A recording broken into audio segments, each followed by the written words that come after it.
banyak sekali para ahli medis berkata bahwa Bu, kematian yang diterima, yang dijalani atau dihadapi kenyataannya oleh para pasien itu sebenarnya persentase terbesar itu karena mereka udah putus asa, nggak mau berjuang. Bagaimana caranya kita bisa menguatkan iman waktu kita sakit? Soalnya ini kan kayak pertandingan iman yang dahsyat banget ya.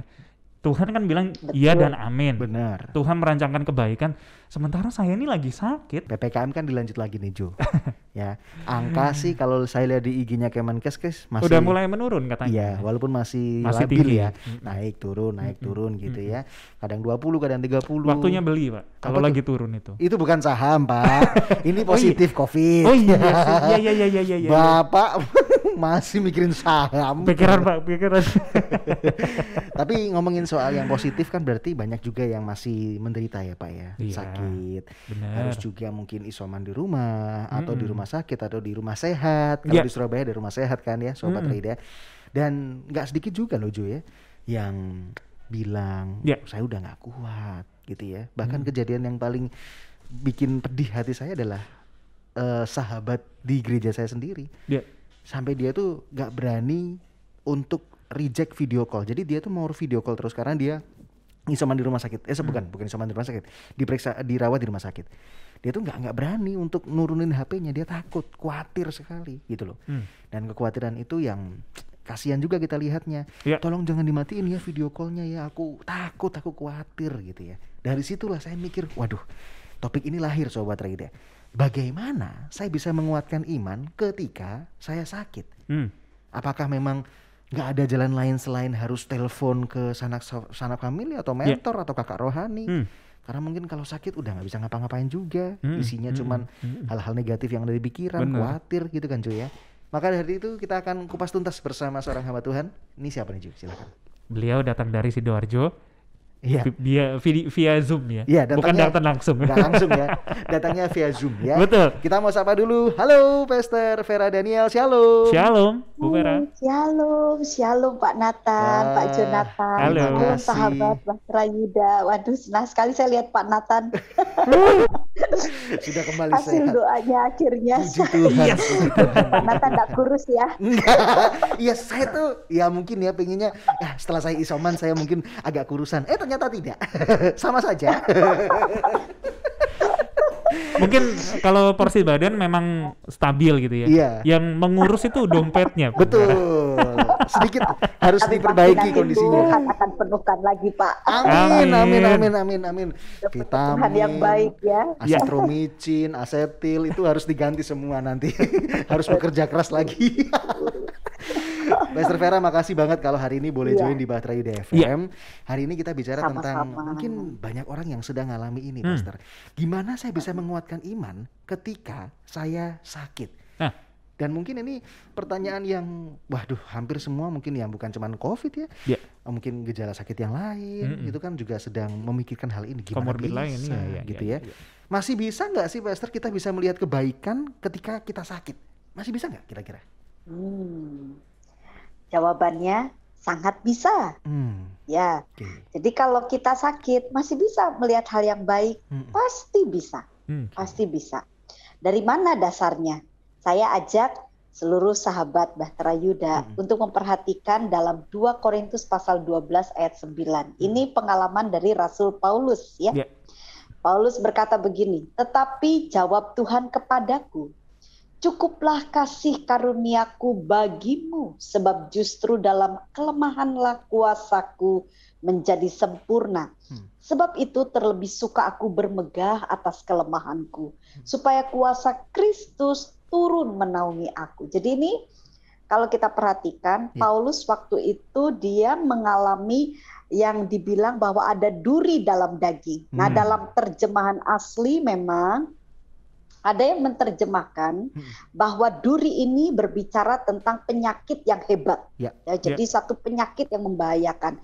Tapi di pengertian yang lain juga dinyatakan kemungkinan besar itu adalah sikap-sikap orang Yahudi yang tidak baik terhadap Rasul Paulus. Nah, dalam hal ini saya mengambil salah satu sudut pandang di mana dikatakan bahwa duri dalam daging itu adalah sebuah penyakit. Nah, lalu kalau kita perhatikan nasihatnya Tuhan kepada Rasul Paulus, itu Tuhan begitu jelas ya mengatakan karena Rasul Paulus itu berdoa terus. Doa minta supaya durinya itu diambil. Betul. Ya, setiap umat itu kepengen hidupnya itu nyaman, kan begitu. Kalau ada duri kan enggak enak ya. Benar. Pak Nathan sama Pak Jo pernah makan duri enggak? Aduh. Gitu kalau duri Bandeng gitu, Bu Vera. Sakit itu, benar. Apalagi kalau ketelan gitu ya. Waduh. Jadi dalam hal ini, dalam hal ini saya sangat percaya sekali bahwa ketika Tuhan berbicara kepada Rasul Paulus dan berkata, di dalam kelemahanmu kuasaku nyata. Artinya apa? Selalu ada jalan keluar. Selalu ada pertolongan Tuhan. Ya. Hanya masalahnya kan pertolongan Tuhannya harus cocok dengan apa yang Tuhan mau. Jangan cocok dengan apa yang kita mau. Itu ya, harus karena apa yang dari Tuhan itu pasti yang terbaik. Amin. Kalau yang kita pikirkan itu belum tentu. Ya, kita maunya cepet-cepet sehat, cepet-cepet semuanya baik, semua serba cepat. Lah Tuhan itu kan punya waktu. Betul. Dan waktu Tuhan itu pasti yang terbaik. Jadi kalau dibilang apakah masih bisa kita melihat hal yang baik di tengah-tengah kita sakit? Sangat bisa. Banyak orang sakit. Ketika sakit, dia akhirnya hidup lebih dekat dengan Tuhan. Amin. Iya, benar. Ketika sakit, kalau kita ingat Ayub, ya, ini lebih dahsyat lagi Ayub. Ya, setelah Ayub mengalami penderitaan secara fisik, apa yang Ayub bisa katakan? Ayub bilang, dulu aku mendengar tentang kebesaran Tuhan dari kata orang. Tapi sekarang aku mengalaminya. Itu hal yang baik. Ya, jadi kalau dibilang masih ada hal yang baik, selalu ada. Di dalam Tuhan pasti ada. Itu jawabannya. Amin. Luar biasa. Ketika kita yakin ya, waktu Tuhan yang terbaik dan bentuk pertolongannya pun terserah Tuhan, itu agak membuat memang jauh lebih lega gitu ya. Ya udah deh, terserah Tuhan mau kapan, terserah Tuhan bentuknya seperti apa menolong saya gitu ya. Dan itu bisa bikin kita masih bahkan sangat bisa melihat kebaikan di tengah kondisi yang sedang kita alami. Betul, tapi ya banyak juga yang bilang, wah Jonathan bisa ngomong kayak gitu, nggak merasakan sakitku. Bener, pengalaman pribadi nih Pastor ya, yang sakit terus video call ke saya. Nih Tan, yang di sebelah kiri saya udah nggak ada, sebelah kanan saya nggak ada, saya takut banget Tan. Terus difoto. Iya bener. Itu tuh ya, itu Tan, sebelahku ada yang meninggal 2. Betul, Jonathan tahu chat saya soalnya Bu.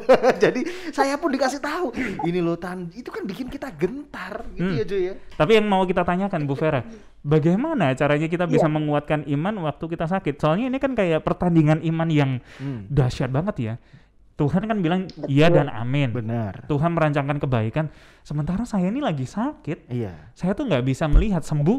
Belum tentu juga. Selain caranya dengerin Mbah Trayuda ya. Atau dengerin khotbahnya Bu Vera ya. Iya, silakan Pastor. Gimana caranya? Memang kalau belum mengalami itu kadang-kadang mungkin akan sedikit menjadi bimbang ya. Tapi saya percaya setiap kita ini pasti Tuhan itu punya cara untuk membentuk kita sehingga kita tuh memahami hal yang benar. Nah, kalau sepertinya kita mau gimana caranya supaya iman kita ini kuat? Ya, ketika kita sedang menghadapinya, bagaimana? Apalagi jujur aja ini kan global ya, Nathan, Pak Jo.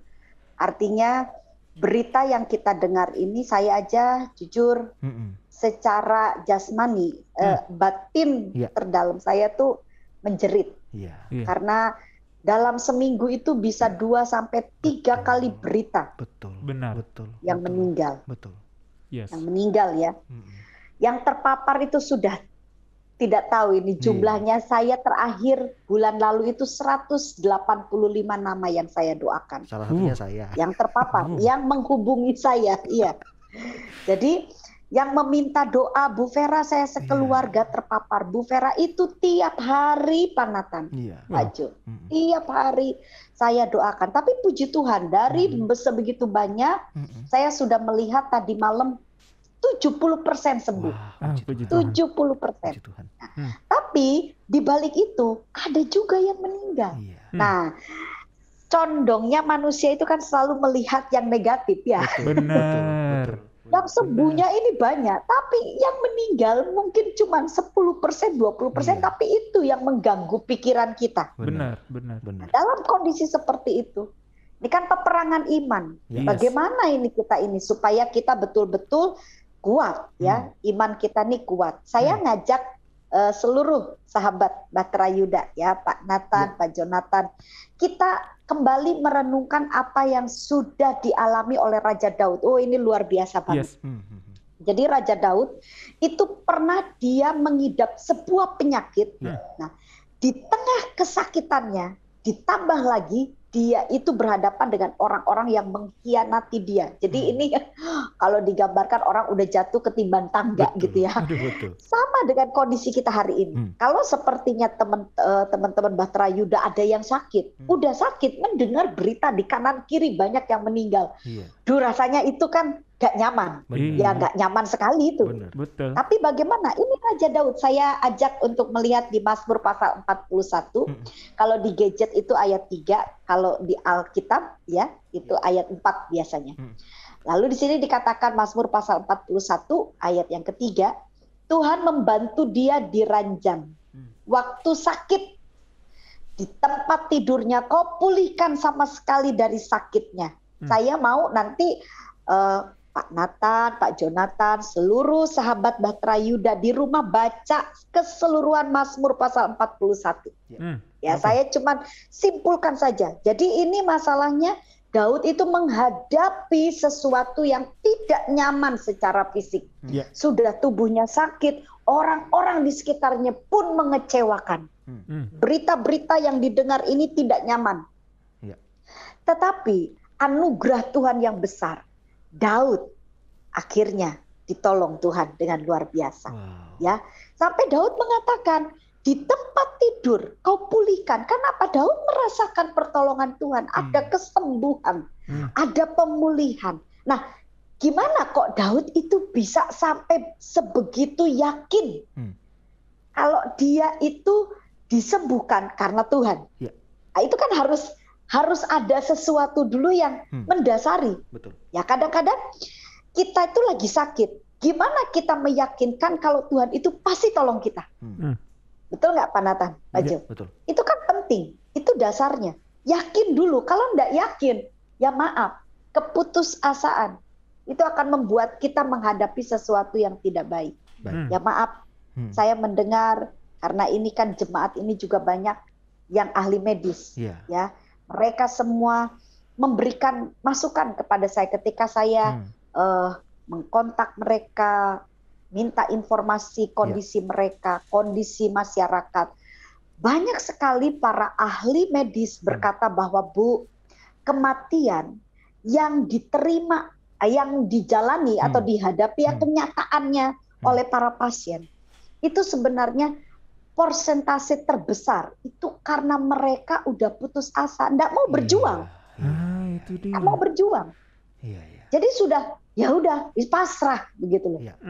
Jadi karena saya baru mengerti COVID ini kan itu membuat pernapasan itu semakin itu karena ada unsur yang lengket ya. Jadi itu lendirnya itu masuk di paru-paru. Nah, itu perlu usaha, tindakan.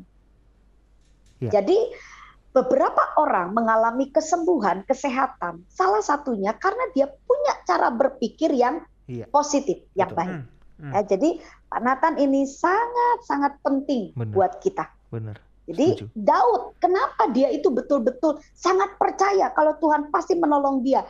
Kalau saya ingin perlihatkan di ayat yang ke-12 atau di ayat 13 ya, kalau di kitab Alkitab buku, Daud bilang begini, tetapi engkau menopang aku karena ketulusanku. Engkau membuat aku tegak di hadapanmu untuk selama-lamanya. Jadi Pak Nathan, ini adalah pengakuan Daud. Kenapa dia yakin kok Tuhan itu pasti nolong Daud? Karena Daud mengerti, dia memiliki ketulusan. Apa arti ketulusan di sini? Hidup benar. hidup bergaul dengan Tuhan. Ya. Jadi kalau sahabat Batra Yuda hidupnya udah benar, udah deket sama Tuhan, percayalah pertolongan Tuhan yang ajaib itu akan nyata. Terus kalau sepertinya ada sahabat Batra, aduh saya ini orang berdosa, saya ini tidak sempurna, saya dulu waktu sehat itu hidupnya nggak benar, terus sekarang sakit, denger ini siaran ini, ya bagaimana Bu? Apakah Tuhan tidak menolong saya? Selama telinga kita mendengar berita kebenaran, masih ada kesempatan. Wow. Jadi ketika kita bertobat, kita mulai dekat sama Tuhan. Maka saya yakin pertolongan Tuhan yang ajaib akan menjadi itu adalah yang memacu iman kita. Jadi bagaimana menguatkan iman? Harus yakin kalau kita betul-betul bertobat, berbalik kepada Tuhan, Tuhan pasti menolong. Itu pendapat. Amin. Luar biasa. Semoga video ini ya atau rekaman ini, kalau misalnya Anda nggak bisa rekam atau pas nggak record di radio pas muter gitu ya, ambil aja di YouTube Sobat Raida. Daripada susah-susah kan mau nge-record gitu kan obrolan kita bersama Pastor Vera ada di YouTube. Jadi Anda bisa share ke rekan, saudara, teman, family, sahabat yang memang gimana nih udah nggak ada kemungkinan atau mungkin udah sangat parah atau mungkin apalagi saya ada komorbid dan lain sebagainya atau mungkin sakit-sakit yang lain, berikan video ini supaya bisa dikuatkan juga nih Sobat Raida, menguatkan orang lain juga. Satu lagi Pastor boleh ya, ini yang bikin saya penasaran, ini yang juga saya alami soalnya ketika kita sakit lalu kita ketemu sama kita berhubungan by gadget gitu ya, WA atau yang lain gitu ya ke orang lain, ada orang yang support kita, doakan kita. Tenang, kuat, tabah, pasti sembuh. Tapi ada juga yang bilang, salamu, saya main-main keluar soalnya. Iya, terus ada yang netral juga. Kena di mana? Nah itu, kena di mana itu kan susah jawabnya ya, Pastor. Atau mungkin yang lebih tingkatannya lebih atas ya, Pak. Iya. Kamu punya dosa kayaknya. Dosa apa kamu? Atau kita lihat di sosial media deh, Pastor. Orang yang sakit terus sembuh, ya kan? Terus di bawahnya, Tuhan masih sayang kamu. Lah kita yang masih sakit, berarti apakah Tuhan gak sayang kita? Itu kan makin bikin kita itu down. Apakah memang pilihan untuk membatasi komunikasi dengan orang lain itu adalah ya mungkin opsi yang perlu dipertimbangkan, Pastor? Atau gimana? Ya, kalau membatasi diri dari orang lain itu sebenarnya sulit ya, Pak Nathan. Betul. Karena ya mau tidak mau kita nih hidup di dunia. Benar. Kecuali kalau kita hidup di hutan sendirian gitu ya, ya udah nggak usah ketemu banyak orang gitu kan. Tapi orang itu kan akan apalagi ini masa-masanya ya, pengen orang kepo orang bilang ya. Benar. Jadi kita tidak kasih informasi. Kalau sepertinya ada orang yang tahu kan itu dari mulut ke mulut menyebar. Betul.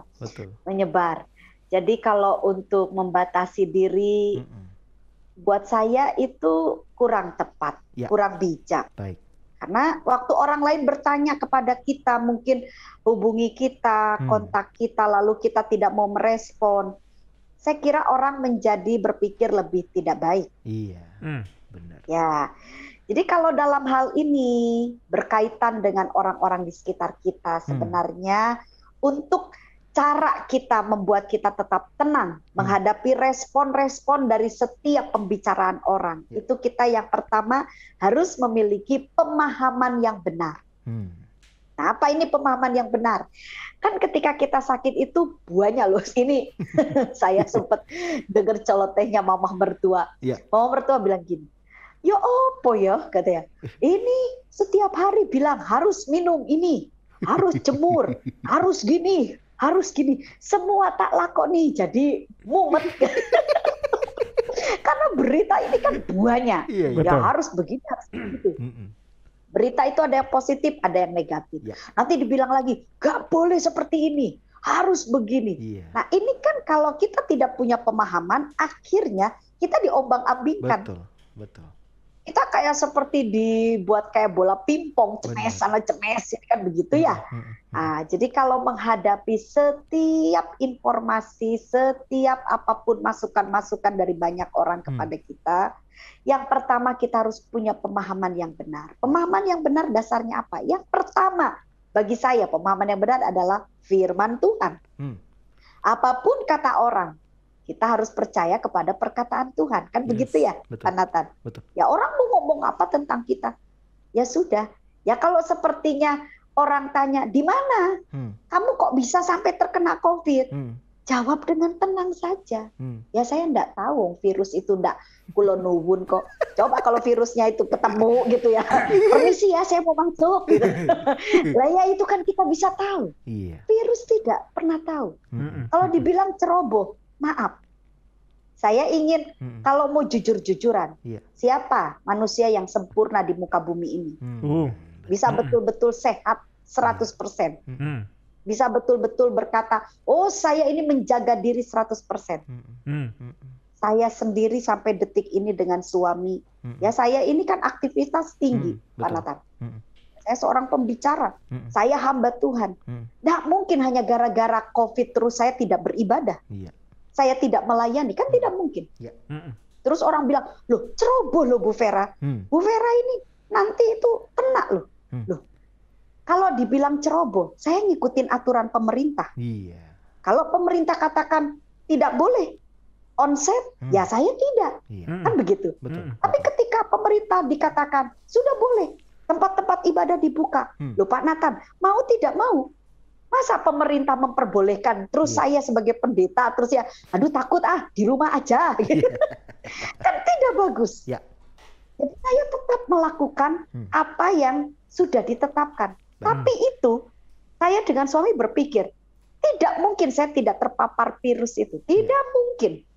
Saya keluar rumah aja virus udara sudah tercemar. Lalu saya berpikir, kenapa saya sehat? Kenapa teman saya sakit? Apakah saya harus berpikir, oh karena saya rohani? Karena teman saya tidak rohani? Loh kok yuk, lucu. Betul. Kan kerohanian itu hanya Tuhan yang menilai. Lalu bagaimana caranya kita berpikir, loh saya ini kok sehat? Saya cuma berpikir, saya hanya ada di dalam hati saya. Kalau saya sehat, saya harus gunakan kesehatan ini untuk hal yang baik. Tapi kalaupun saya sakit, saya tidak akan menjudge, wah ini karena saya salah. Ini karena Tuhan yang salah. Oh tidak. Ketika saya sakit, saya harus punya pemahaman bahwa segala sesuatu terjadi pasti Tuhan punya rencana. Amin. Sehingga kita tidak pernah menyalahkan orang lain. Kita juga tidak pernah membanggakan diri atau menyalahkan diri sendiri. Semua yang terjadi dalam hidup orang percaya itu adalah semuanya kehendak Tuhan. Amin. Ya, bukan berarti Tuhan yang menciptakan penyakit, enggak loh Pak Nathan. Bukan berarti juga Tuhan kepengen kita sakit juga, enggak. Tapi kalau Tuhan izinkan, ada sesuatu yang Tuhan mau, kita memahaminya. Jadi dalam hal ini tidak perlu kita membatasi diri dengan banyak orang. Seperti itu, ya. Tapi kalau orang ini kita lagi tidur, ditelepon terus, di WhatsApp terus, ya tinggal kasih aja di status. Maaf, saya sedang istirahat. Oh, orang juga akan mengerti. Begitu ya. Kalau yang telepon terus kayaknya nagih hutang kayaknya. Waduh. Duit tidak lagi. Tidak perlu video call 24 jam kita pajang, tidak perlu. Tenang. Seperti karena itu. ada Tuhan. Amin. Ada Tuhan. Amin. Jangan batasi komunikasi, batasi jaga jarak. Oh iya. Ya, jadi jarak. Pahami bahwa bersama dengan Tuhan itu pemahaman yang benar, pandangan Sajo. Kita harus betul-betul punya pemahaman bahwa di dalam Tuhan selalu ada harapan. Amin. Tuhan tidak pernah tinggalkan kita. Yang kedua, ikuti saja protokol yang ada. Ikuti saja apa kalau sepertinya kita sakit, ikuti saran-saran para dokter. Karena bagaimanapun juga para dokter diberi hikmat oleh Tuhan. Ya. Jadi itu pesan saya sebagai hamba Tuhan, jangan membatasi diri, tapi punya keyakinan yang kokoh. Punya cara pandang yang positif. Itu saja. Luar biasa ya. Terserah orang lain mau bicara apa kan bebas ya. Betul. Tapi respon kita yang menentukan. Kalau misalnya dapat ucapan-ucapan yang nggak enak atau yang melemahkan iman kita, ya respon kita bagaimana. Kembali ke tadi ya, pemahaman akan semuanya itu seizin Tuhan. Gitu ya. Luar biasa. Kita masih bicara bersama Pastor Vera Daniel ya, Sobat Reida, bicara tentang bagaimana saya menguatkan iman ketika saya sedang sakit. Nah, kesimpulan mungkin secara singkat mungkin Bu Vera. Silakan, Pastor. Jadi kalau kita ini sakit, ingat kita kan orang percaya, miliki iman. ketika saudara sakit, ingatlah Tuhan. Dan Tuhan itu tidak pernah kekurangan cara untuk menolong kita. Dan semua sahabat Bahtera Yuda harus paham dan harus sadar bahwa Tuhan selalu setia menunggu kita. Ya, kalau semua kita ini dekat dengan Tuhan, percaya pasti ada mujizat. Kalau mungkin hidup kita jauh dari Tuhan, pada waktu sakit segera datanglah kepada Tuhan. Karena Tuhan tidak pernah menolak kita. Jadi pesan ketika kita sakit, mari beriman, mari mendekatkan diri kepada Tuhan, dan tetaplah berpikir yang positif. Karena di dalam Tuhan selalu ada harapan. Amin. Amin, luar biasa. Narasumber kami Pastor Vera Daniel bisa Anda follow di Instagramnya ya. Betul. Beliau ada Instagram dan di YouTube juga. Instagramnya di mana, Jo? Anda bisa follow ya di @vera_Daniel_Sidoarjo. Di situ ada link di bio, Anda klik, nah itu udah langsung ke connect di YouTube-nya Pastor Vera. Oh ya? Iya loh. Udah kan? Betul. Iya. Iya, karena kan kalau di YouTube itu memang saya selalu sharekan kebenaran firman Tuhan. Kalau Instagram memang itu kegiatan saya. Baik, gitu. seperti itu ya. Silakan Anda bisa follow dan subscribe Sobat Raida. Pastor Vera, kami ucapkan makasih banget. Kami yakin video ini walaupun singkat boleh memberkati banyak orang, bahkan boleh sampai ke pribadi-pribadi yang butuh gitu ya, yang sangat-sangat perlu bagaimana caranya saya bisa menguatkan iman di tengah kondisi yang nggak memungkinkan. Mungkin saya sakit, mungkin saya terbaring, nggak bisa ngapa-ngapain. Semoga video ini bisa sampai. Makasih Pastor Vera. You are listening to pujian terbaik yang memberkati 96.4 Bahtera Yuda FM. The sound of faith, hope, and love.